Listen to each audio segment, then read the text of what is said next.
다 함께 5월의 말씀을 암송하시면서 하나님 앞에 예배자로 나아가시겠습니다. 잠언 3장 5절로 7절 말씀입니다. 너는 마음을 다하여 여호와를 신뢰하고 내 명철을 의지하지 말라. 너는 범사의 그를 인정하라. 그리하면 내 길을 지도하시리라. 스스로 지혜롭게 여기지 말지어다. 여호와를 경외하며 악을 떠날지어다. 아멘. 찬송가 204장, 통일 찬송가 379장, 주의 말씀 듣고서 준행하는 자는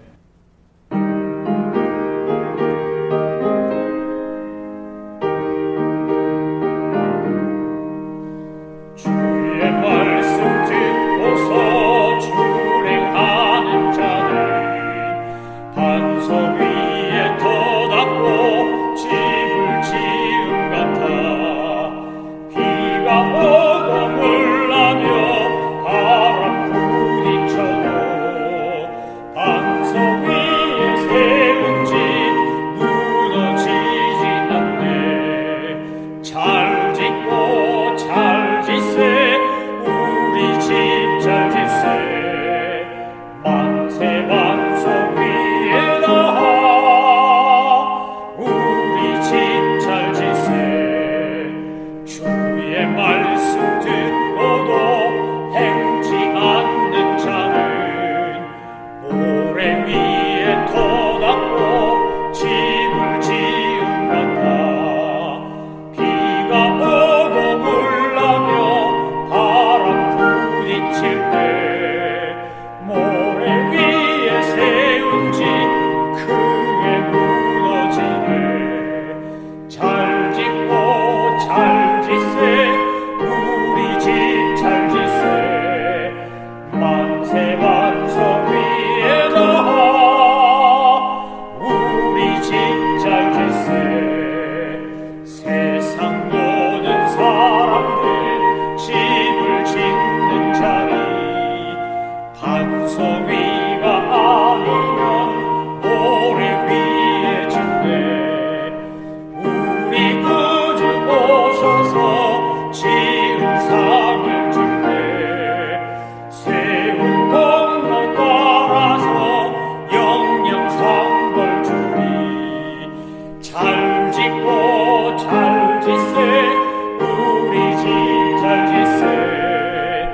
만세 반석 위에다 우리 집 잘 짓세. 하나님께서 우리에게 주신 말씀은 학개 1장 2절부터 4절까지의 말씀 보겠습니다. 만군의 여호와가 이같이 말하여 이르노라. 이 백성이 말하기를 여호와의 전을 건축할 시기가 이르지 아니하였다 하느니라. 여호와의 말씀이 선지자 학개에게 임하여 이르시되 이 성전이 황폐하였거늘 너희가 이때 판벽한 집에 거주한 것이 옳으냐. 그러므로 이제 만군의 여호와가 이같이 말하노니 너희는 너희의 행위를 살필지니라. 아멘. 우리는 이제 포로기 이후에 활동했던 선지자들의 말씀을 살펴보려고 합니다. 포로기 이전, 바꿔 말하면 북이스라엘과 남유다가 멸망하기 이전에 활동했던 예언자들은 그들이 회개하고 돌이키지 않으면 멸망할 것이라는 것을 예언하는 참 가슴 아픈 예언자였습니다. 그리고 그들이 그렇게 예언을 해도 이스라엘 백성들은 그들의 예언을 귀담아 들으려고도 하지 않았습니다. 대선지자, 소선지서 다 합쳐서 학개는 하나님의 말씀을 전했는데 하나님의 말씀을 듣고 이스라엘 백성들이, 유다 사람들이, 예루살렘 거민들이 그 말씀에 응답한 정말 행복한 예언자라고 할 수 있습니다. 학개, 스가랴, 말라기 세 사람을 포로기 이후의 선지자로 말합니다. 우리가 매일 성경 한 장씩을 공부하고 말씀을 묵상하는데 책이 바뀌면 미가서에서 학개서로, 학개서에서 스가랴서로, 스가랴서에서 말라기서로 이렇게 책이 바뀔 때마다 그 책의 성경책의 내용, 또 역사적 배경, 시대적 상황, 등장인물에 대한 연구를 통해서 보다 말씀을 잘 이해하고 내 삶에 적용하기 위해 이 말씀이 성경책이 바뀌기 전에 먼저 개론을 살펴보려고 합니다. 오늘은 바로 학개서에 대한 전반적인 그 개론을 살펴보는 날입니다. 학개는 주전 520년경에 예루살렘에서 활동한 예언자입니다. 그가 포로에서 돌아온 유다 백성들이 그 예루살렘에 살면서 경제적으로도 어렵고 심리적으로도 궁핍하고 또 그들이 소극적이고 이기적인 상태로 바뀐 상태에서 하나님의 성전이 짓다만 재건되다만 이 어쩡쩡한 상태를 보고 하나님께서 학개를 통하여 이스라엘 백성들에게 예루살렘에 살고 있는 유다 족속에게 이 성전을 속히 재건하라고 촉구하는 내용이 학개서입니다. 그래서 학개서에는 성전 재건의 이야기가 계속 나오지만 사실은 학개서가 말하는 성전 재건의 내용은 하나님 나라 건설이라고 하는 겁니다. 예배당으로서의 성전도 재건해야 되지만 예배당으로서의 성전을 재건하는 데 있어서 마음과 뜻과 정성을 다 쏟아붓는 이유는 내 삶의 우선순위가 분명할 때 가능하기 때문입니다. 예수님도 우리에게 말씀하시기를 너희가 먼저 그의 나라와 그의 의를 구하면 하나님의 나라와 하나님의 의를 구하면 우리에게 필요한 모든 것을 다 더해 주시겠다고 분명히 약속하셨습니다. 그래서 학개서는 1장, 2장, 2장밖에 안 되는 짧은 내용이지만 학개가 백성들에게 성전을 재건하도록 촉구하고 난 다음에 성전 재건을 하는 이야기가 나오고 그리고 앞으로 성전이 누릴 영광에 대한 이야기가 이어서 나옵니다.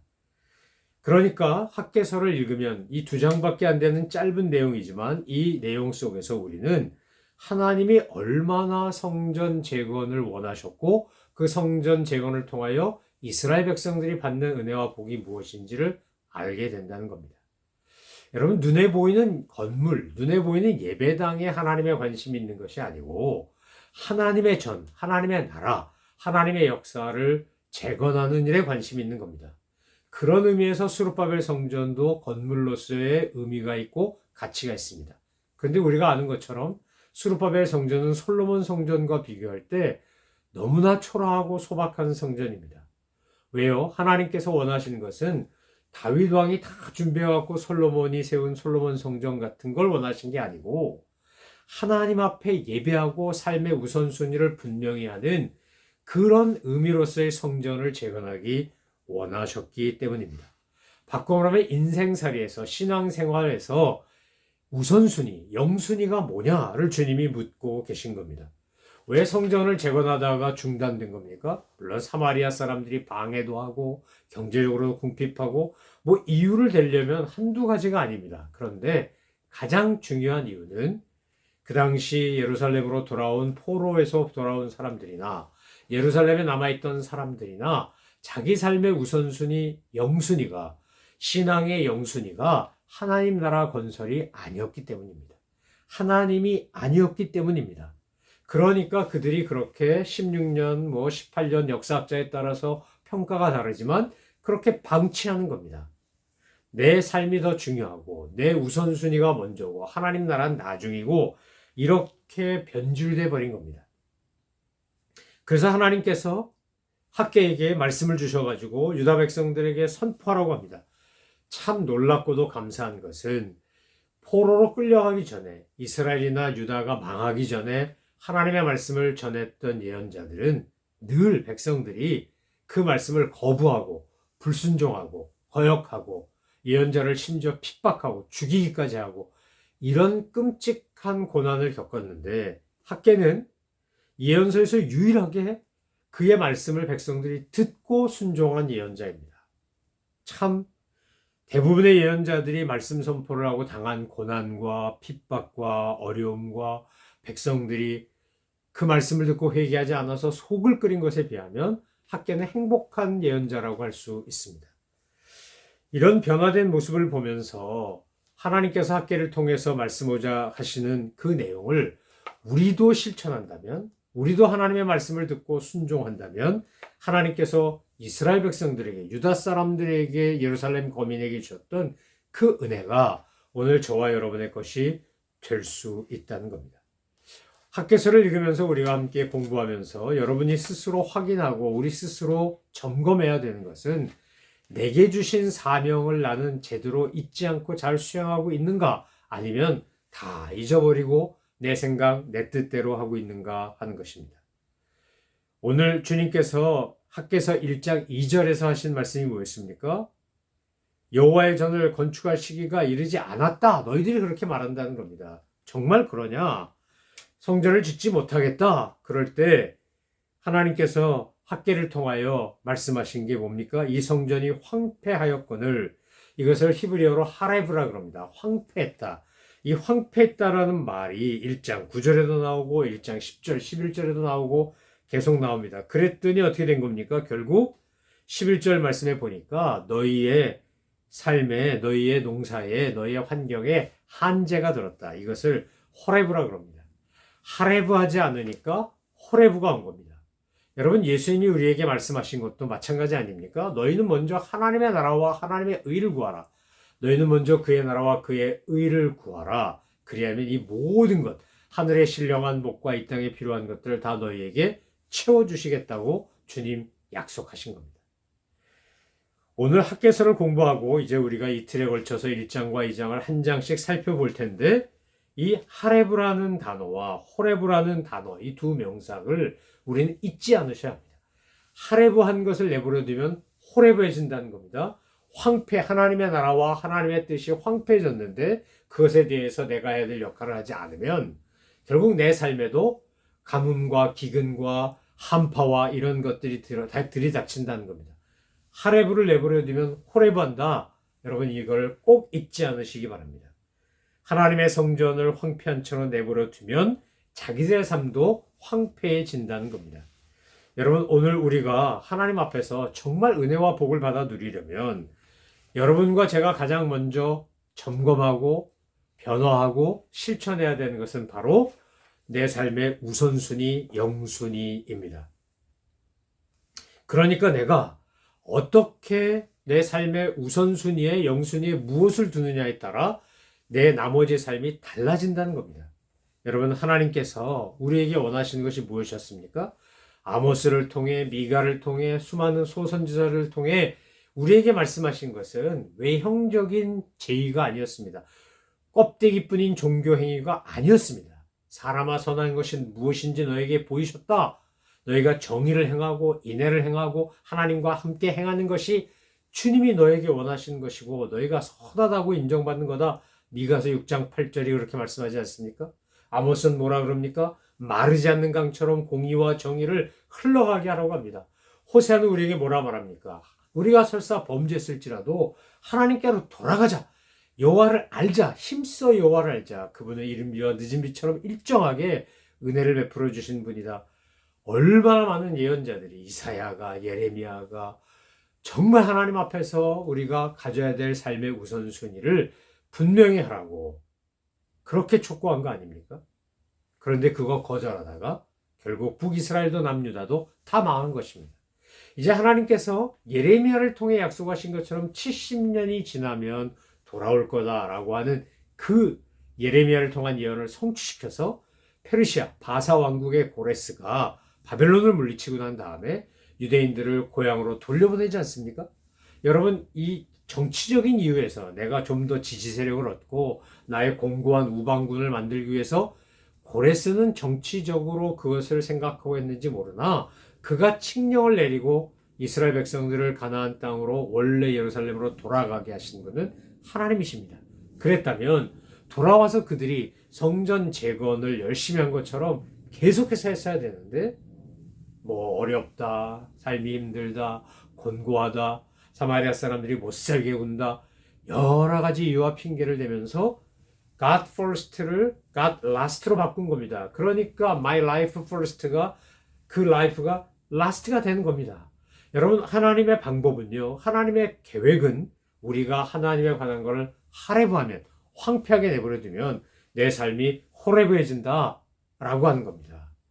정말 저와 여러분이 하나님이 나에게 복과 은혜를 주신 분이고 나의 삶의 주관자이시고 역사를 주관하시며 천지를 창조하신 분이라는 걸 믿는다면 우리는 더 이상 핑계하지 말고 하나님께서 내게 원하시는 영순위를 먼저 해야 합니다.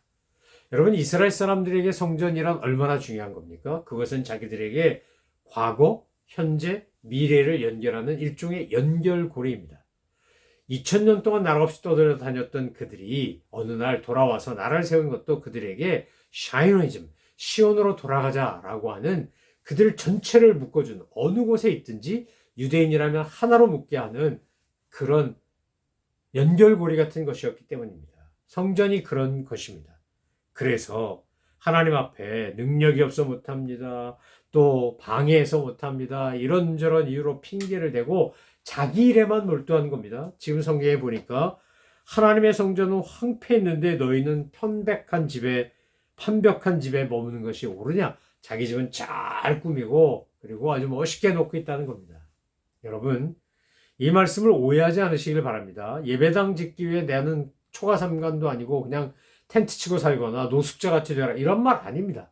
하나님께서 오늘 우리에게 원하시는 삶의 우선순위를 분명히 하면 하나님께서 내가 간절히 원하는 것들을 이루신다는 겁니다. 내가 하나님의 일을 우선적으로 생각하고 헌신하면 하나님은 나를 우선적으로 생각하고 나를 돌봐주신다는 겁니다. 여러분, 우리가 하나님 앞에서 정말 복과 은혜를 받아 누리는 방법은 굉장히 간단합니다. 하나님이 원하시는 것, 하나님이 기뻐하시는 것, 하나님이 하라고 하신 것을 제대로 하면 됩니다. 학개서를 우리가 함께 공부하면서 보겠지만 학개서는 그러니까 성전 건축에 대한 말씀이라기보다는 어떻게 해야 복을 받지? 어떻게 해야 하나님의 은혜를 누리지? 어떻게 하면 내가 주님의 은총 가운데 살아가지? 하는 비법을 가르쳐주는 말씀이라고 할 수 있습니다. 삶의 우선순위, 삶의 영순위를 분명히 하십시오. 하나님께서 학개를 통하여 말씀하신 하나님 나라 건설이라고 하는, 하나님 나라 확장이라고 하는, 하나님 왕국을 재건하는 일에 우리가 헌신하고 충성하면 하나님은 우리의 필요를 다 채우시고 은혜를 베풀어 주신다는 겁니다. 이제 학개서 2장에 나오는 말씀, 내가 오늘부터 너에게 복을 줄 것이다. 저는 이 말씀이 너무 좋은데 이 말씀이 저와 여러분의 감사의 제목이 되기를 바랍니다. 아, 내가 하나님으로부터 이런 복을 받았다. 내가 하나님으로부터 이런 은혜를 입었다. 저와 여러분이 이렇게 고백할 때 주님께서는 우리를 통해 영광을 받으시고 다른 사람들에게 내 삶이 증거가 되어 전도지가 되어 그들을 주님에게로 인도하는 그런 놀라운 역사가 일어날 것입니다. 이 은혜를 학개서를 함께 공부하면서 또 말씀을 한 절 한 절 묵상하면서 주님께서 베푸신 그 놀라운 은총을 누리는 우리 모든 믿음의 식구들 되기를 소망합니다. 기도하겠습니다. 하나님 아버지, 말씀대로 살게 하옵소서. 삶의 우선순위가 분명하게 하여 주옵소서. 내 삶의 영순위가 주님이게 하여 주옵소서. 그리하면 하나님께서 나를 기억하시고 복을 주시고 은혜를 주신다는 사실을 잊지 않게 하여 주옵소서. 감사드리며 예수 그리스도의 이름으로 기도 올려옵나이다. 아멘. 하늘에 계신 우리 아버지, 아버지의 이름을 거룩하게 하시며 아버지의 나라가 오게 하시며 아버지의 뜻이 하늘에서와 같이 땅에서도 이루어지게 하소서. 오늘 우리에게 일용할 양식을 주시고 우리가 우리에게 잘못한 사람을 용서해 준 것 같이 우리 죄를 용서하여 주시고 우리를 시험에 빠지지 않게 하시고 악에서 구하소서. 나라와 권능과 영광이 영원히 아버지의 것입니다. 아멘.